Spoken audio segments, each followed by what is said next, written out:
welcome to our fourth and final episode of our Merry Christmas to Me series. And what's so exciting about this week's episode is that in just a few days, we are celebrating Christmas.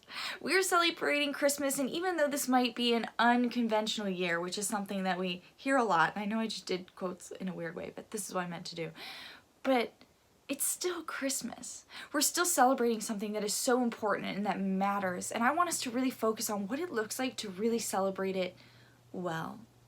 To celebrate with the right mindset and with the right heart. And you know what? We've been focusing on this over the last few weeks. We've been talking about what it looks like to enter into the season of giving. The season of giving, and really challenging ourselves to look at the original story of Christmas and look at what people did to give things up or to give things and give things forward in order for the Christmas story to happen, in order to be a part of it and participate, in order to enjoy it. So in this final week, we're going to be talking about what it looks like to give something up. But first, I want to talk about important moments in our lives. You see, I know you're going to know exactly what I'm talking about because we all do this. We all have moments in our life that we look forward to. We look forward to starting high school.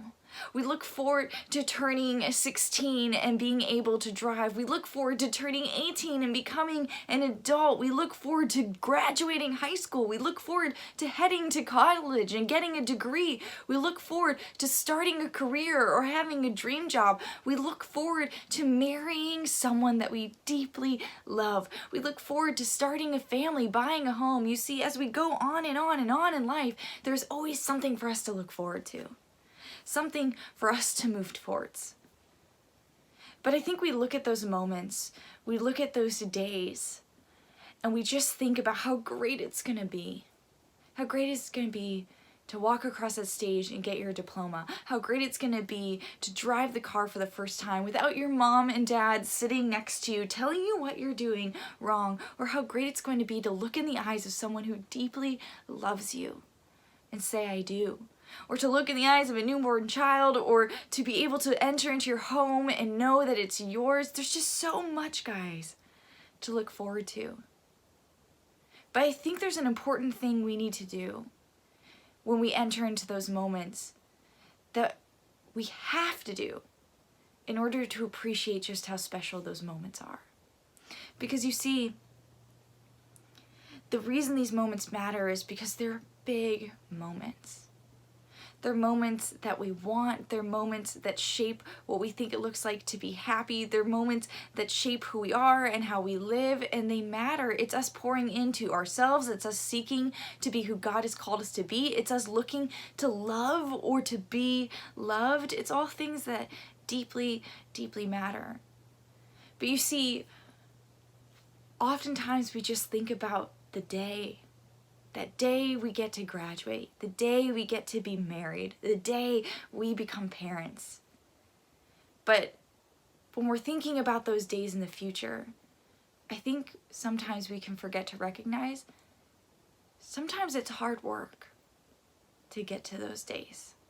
Sometimes there's sacrifices to get to those moments. Sometimes you have to make hard decisions. Sometimes you have to learn difficult lessons. Sometimes you have to go through times that you wish you had not, but for some reason you needed to experience those so that it could shape you to get to this day. And the reason I'm talking about this, and this is something I experienced even myself, I got married in September, which was amazing. It's a day I waited for a long time. I was patient and I worked for it, and when I found Mike, we dated for 3 years, and for me that was hard. I am a little bit more gung-ho and wanted to get married sooner, but we decided to really figure things out, figure out our relationship, and work towards that special day. The day we say, I do.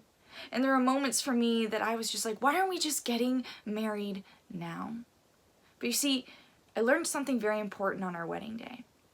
You see, getting to stand up there and say my vows and proclaim my love to him, and for us to get married and start our own family, to have that day, To know the sacrifices we made, the compromises we came to, the difficult times we had to go through to get to that day, made it so much more special, made it so much more important, because we worked to be here. We wanted to be here, and you can see that by what we chose to do, how we chose to live, what we chose to go through so that we could experience that day together. You see, we understood how important that day was, and we wanted it to happen, that we were willing to go through hard times for it, we were willing to make hard decisions, we were willing to make sacrifices. And you see, that doesn't just happen with a wedding day, that happens with all those big important days. We have to work hard and give time to get our license. We have to work hard in order to graduate high school. We have to go through difficult times and sacrifices and make hard decisions to get through college and get a degree. You have to work hard to have your dream job. There's things that we have to give, things that might not be easy all the time, in order to get what we want, in order to receive something that brings us joy. But what ultimately brings joy in those moments is recognizing that those moments were worth fighting for. Those moments were worth working towards. Because you see, when we fully understand how much a day is worth, how much a moment or an experience is worth, and we understand that it was worthy of fighting for, we can experience it all the more. We can appreciate it all the more, and we can move into the future responding to it better than if we didn't understand that. So I want us to look at what it means for us to head into Christmas, to experience the joy of Christmas, but understand what it took to get there. The sacrifices, what it took for God and Jesus to give up for us to experience, so that we can really appreciate what it is. Because you see, when we fully understand something, when we fully understand the sacrifices that we're making to move towards something, when we understand the importance and worthiness of those moments, we can put so much value in how we live towards that, how we work towards that, but also when those moments come, we can really see them, appreciate them, recognize them, not let them pass us by, but instead sit in them and say, this matters. This was worth it. This moment shapes me. And so I want to look at somebody who's in the story of Jesus's early life. And this is what you need to know, because you see, over the last few weeks, we've been talking through people who lived through the first Christmas story and what we can learn from them on what it looks like to give something up or give something yourself in order to prepare yourself to experience Christmas. But I want to look at somebody who isn't normally talked about in the Christmas story because he actually didn't meet Jesus till 8 days later. And that's Simon. You see, Simon met Jesus right after he was born, and what you need to know about him is that God had prophesied, God had told Simon, revealed to him, that he would see the Messiah. He would meet the one who would save the world and die for everyone that he loves, which is all of us, before he died himself. And he got to meet Jesus. But I want you to see exactly how he responds when he meets Jesus. And this is what it says in Luke 2, verses 29 through 32. Sovereign Lord, as you have promised, you may now dismiss your servant in peace. For my eyes have seen your salvation, which you have prepared in the sight of all nations, a light of revelation to the Gentiles, and the glory of your people Israel. You see, Simon recognized Jesus. He recognized the importance of that moment because God revealed it to him, and he waited for that day. He waited for that day like we wait for graduation, and I'm sure he sacrificed for it, he worked towards it, and he prepared his heart so that he would recognize it when the moment came, so that he would appreciate the joy of that moment when it showed up, that he would let it sink into his heart. And the way he responds is that, God, now you may dismiss me because I am in peace. I am content. I am whole. And that's what I want to challenge us in this Christmas today. How do we head into Christmas Day and recognize the importance of this day, the importance of this moment, so that us, like Simon, can sit in peace in wholeness, in joy. Receive that moment and understand the importance of it and let it shape us. But in order to do that, I want us to understand who was sacrificing in this story of Christmas. Who was giving something up? Because you see, we talked about how Joseph and Mary gave up their comfort. We talked about how the shepherds gave their stories and invitations into the story of Jesus. We talked about how the wise men gave their worship. But this week, I want to talk about how God gave everything. You see, God is our almighty creator, the ruler of all the earth, the ruler of all creation. He has all power and he can just show up into the world and take over. But instead, he chose to be born as a baby. He chose to humble himself, to enter into the world the same way that we are created, to be a baby that needs to be taken care of, that needs to be raised, that needs to be looked after, something that is helpless. Jesus came to experience humanity, to experience the human life. You see, Jesus understood the moment that he was working towards. He understood the day that was coming, the day of importance, and that was the day that he would die for us and raise from the dead and save us from our sins. But we need to understand that this day matters too. This day matters too because it's at the very beginning of that story, and it's the very first sacrifice we see in this story to lead to that big day. The very first hard decision. And it's God's decision to send Jesus to earth. There's a verse that we attribute to Easter all the time, and it's John 3:16, and I want to read it today because it also applies to Christmas. But I'm going to read John 3:16 and 17, and here's what it says. For God so loved the world that he gave his one and only Son, that whoever believes in him shall not perish but have eternal life. For God did not send his Son into the world to condemn the world, but to save the world through him. And so this is what I want us to understand. God sacrificed Jesus.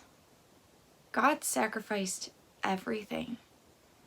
He made a hard choice in order for the incredible day of our sins to be forgiven and our relationship for God to be restored with him. And that's such a big deal. And that's what we're celebrating on Christmas. We're celebrating on Christmas Day that Jesus came for us, that Jesus chose to live a human life, experience pain, experience suffering, experience sorrow, go through difficult things, make hard choices in order so that someday we could be reunited. And that day eventually came, but I'm telling you, those sacrifices were worth it. And Jesus knows that. He knows that, and I want us to know it too. Can we wake up on Sunday morning and not just experience joy in the gifts or the family time or the games we might play, but really experience joy and peace in the fact that we get to sit here on that day and experience a relationship with God, experience the joy and peace that we can find in him because of what God was willing to give up. And so when we recognize that, I want to ask, how are we going to respond? And I think there's a few ways. You see, are you going to give God your thanks? Are you really going to take time to sit in what that day means, what Christmas means, and give him your thanks and remind him that you understand the importance of this day? Sit with him in it. Or are you going to choose to give God your life? That you've always been kind of on the fence, or that you've never really been sure about Jesus, but you finally want to move forward in a relationship with him. You finally understand what it means when he died for you, that he loves you and that he wants to know you, and you want to pursue that. So are you going to give Jesus your life and seek a relationship with him? Or are you someone who's kind of been turned away, forgotten? Or maybe just busy and lost time or lost track of what it looks like to sit with God, to sit in that relationship with him and to seek him? Are you going to take Christmas Day as a start to turn that around? To turn to God and say, I understand the importance of this day and I will not let it pass me by without recognizing its importance, and I will respond to it. I'll respond to it by returning to you, by seeking to know you, and by trying to maintain that relationship that I've gotten too busy for. So guys, how are you going to respond to this day? Are you going to respond to it by remembering the importance, by remembering not just the joy we're receiving on the day, but what it took to get there and how that means everything? And then not letting that slip you by without doing something about it, without responding to it, without shaping your heart and your perspective, the way you act, the way you love, the way you move forward, by not wasting it. This isn't just a day for unwrapping gifts. This is a day to truly sit in what changed everything for us. And that's Jesus. So guys, I hope you have an incredible Christmas, but I want you to take time in small group and talk about how it is you need to respond to Jesus on this Christmas day. How is it you need to shape yourself after Christmas is over? Stick around for announcements and then enjoy small groups.